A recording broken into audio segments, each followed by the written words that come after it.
I said we would take a couple minutes for some live questions on our Twitter stream. Once again, you can tweet to us at AMC Movie News. So Ashley's keeping her eye on the Twitter stream. So Ashley, what are people asking? Dave Coca writes, other than Maleficent, I was wondering what movies, not just Disney, would you like to see from different characters' perspectives? Oh, that's a great question, actually. This one is a Disney film. But somebody mentioned an actual Jafar movie to me once. And while at first I kind of guffawed at it, when I really thought about it, Jafar is actually a pretty interesting character. That's one I wouldn't mind seeing from the other guy's point of view. I believe somebody tried... I was thinking about maybe a zombie movie from a zombie's point of view, but they kind of did that with the romantic film they just did, the Romeo and Juliet. Right. Oh, yeah. What was the name of that one again? Oh, Warm Hearts? Warm Bodies. Warm Bodies. So they Warm they kind of tried to do it from that. But no, I think the problem is a lot of people don't want to go back and watch the same story just from a different point of view. Right. So that's a difficult proposition, but I'd be intrigued if you could find the right one. What about you guys? I would do Snow White and the Seven Dwarfs from all seven dwarves' perspectives, like 7 little shorter episodes, and be like, sleepy, and then just show, grumpy, like from his perspective. That could be pretty funny, but that just comes to mind. Yours? How about The Never-Ending Story from Valcor? Valcor's point of view, sure, I could see that. How about Bambi from Bambi's mom? It's only 2 minutes. It's just burning in fire, and this credits for like... You're so morbid. All right, what's next? That was sad. Christian Johnson writes, what are your top 3 Scorsese films? Oh, goodness. I don't like these top 3, either. top 5, because you need time to sit down and really think about Taxi them. Driver, Goodfellas, Taxi Casino. Driver's up there, Goodfellas. Departed is actually my favorite. Wolf of Wall Street, Departed. Wolf of Wall Street's good. Raging Bull. Mean Streets. Yeah, I think we covered them. Yeah, I mean, you actually have to sit down and really think about and write them out. It's too hard to come up But with one is stuff. so good, fellas. Always. After Hours. Incredible. All right, what's next? Eric Tish writes, the last 5 weeks have had different number ones at the box office. Will Maleficent end that trend by repeating at number 1? It's possible, actually, yeah. Here's the thing. Edge of Tomorrow, from everything we're hearing, is remarkable. Everybody I've talked to who has seen the film has come back shocked at how much they love it. But here's the problem. It is one of the worst marketing campaigns I've seen since John Carter. Not even being marketed. No, it is. Yeah. It is the worst marketing campaign because the trailers suck.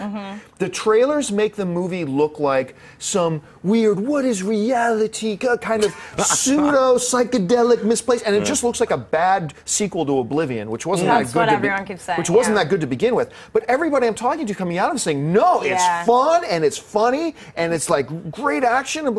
It's like, well, that's not what they're telling me with the marketing. Right. So I just don't know that Edge of Tomorrow is going to be able, in its opening week, to top Maleficent. I think Maleficent is actually going to hold on to the number 1 spot. I agree with you. I think that it's going to be the kind of film that word of mouth makes its second week maybe even bigger than its opening. Could.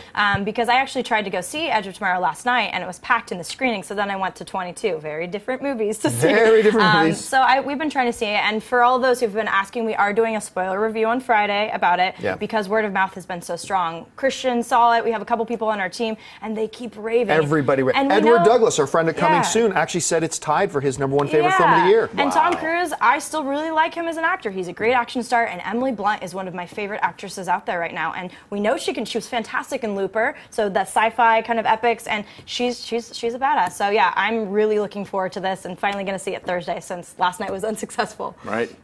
Yeah, I can't wait to see it. Everybody's talking about it. I wish they would just, like I had heard a couple months ago that it's like.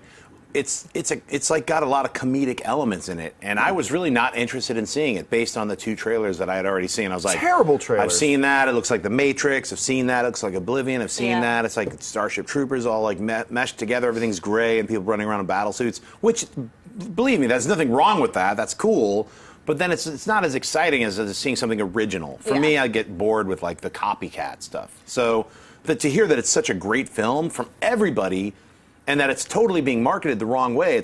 No one even knows Jeremy Piven is in it.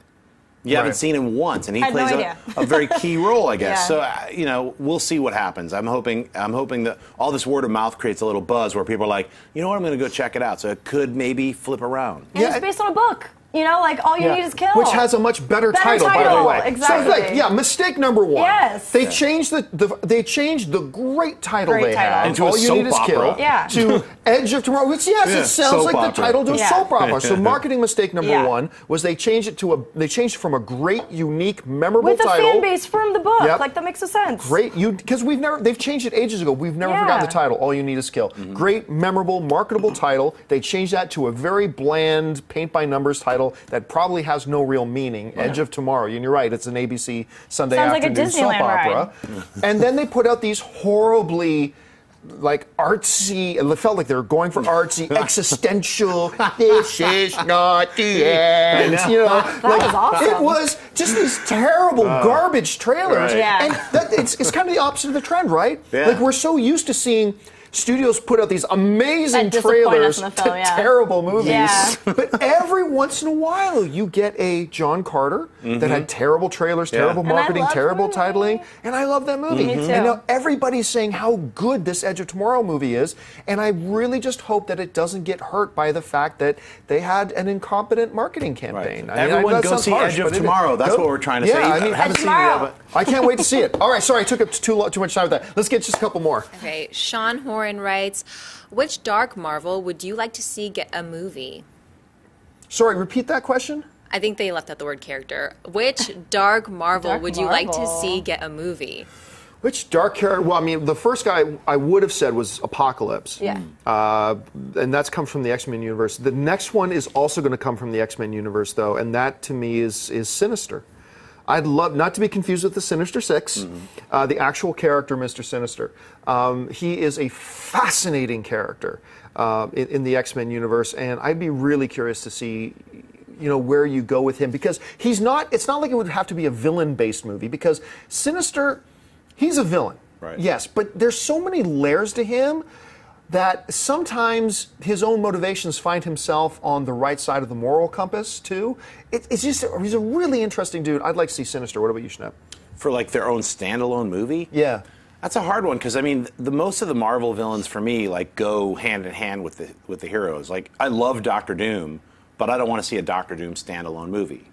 He's got to be. I love Magneto, but he's got to be with the X-Men. You know, either with them, like, or against them. So Loki's got to be with Thor. Yeah. So I mean, to me, it's like, I guess I'll reinterpret the question as I'd love to see MODOK. I would love to see some characters that haven't actually had that shine yet. So I don't see really any like villain. I mean, you could say Venom. I'm not a big I'm not demanding to see a Venom movie, and they're already going to make one. So he's a villain, but I'm not a villain based. Like, I need to see a villain movie. So.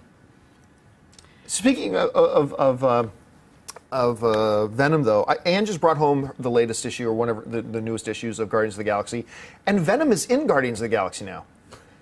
Yeah. No, I saw that cover. He joined up with Guardians of the Galaxy, and I was like, wow, that's interesting. How did this happen? But Anne knows a lot more about it than I do. Which you'll never see in a film, so don't get that moving right now. I actually think it'd be cool to combine the question from before, from the villain's perspective, because I do think Apocalypse lends himself. His backstory is fascinating. Yeah, the N7 stuff is incredible. Fascinating. And we saw a glimpse of that, and people are like, he's too young. Well, then you don't really know the story of Apocalypse. So I think that it would be really cool to show from the villain's perspective, and you don't need to twist it like the Wicked approach, where they're not as evil as they seem. They can be evil and menacing, but to show why they're this way and kind of the origin. That actually is a good idea for like a television series. If they did, Marvel wanted to do like villains, and every week it's like from the villain's perspective, them getting beat down and caught, or like whatever, like the Mad Thinker. What's he thinking about? The Mad Thinker. Yeah. Hey everyone, if you liked this video, click that thumbs up button and make sure to subscribe to our AMC Movie News YouTube channel.